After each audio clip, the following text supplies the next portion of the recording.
23/9/2016 அன்று இரவு கோவை இந்து முன்னணியைச் சார்ந்த சகோதரர் சசிகுமார் அவர்கள் மர்ம நபர்களால் வெட்டி படுகொலை செய்யப்பட்டார்.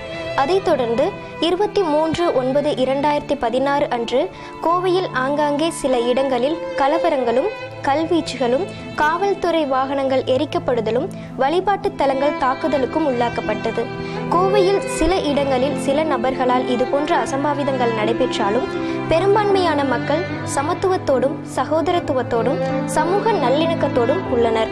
அந்த வகையில் 24/9/2016 சூலூர் அருகே கடந்த வாரம் விபத்தில் மரணமடைந்த பெயர், விலாசம் மற்றும் அடையாளம் தெரியாத உறவினர்களால் பெறப்படாத ஆதரவற்ற சடலத்தை கோவை ஜீவசாந்தி அறக்கட்டளையின் வாயிலாக இந்து, இஸ்லாம், கிறிஸ்துவம் என 3 மதங்களைச் சார்ந்த தோழமைகளும் ஒன்றிணைந்து கோவை ஆத்துப்பாலம் இந்துக்கள் மயானத்தில் நல்லடக்கம் செய்தனர். இதுபோன்று பெரும்பான்மையான இடங்களில் மக்கள் அமைதியோடும் சகோதரத்துவத்தோடும் தான் உள்ளனர்.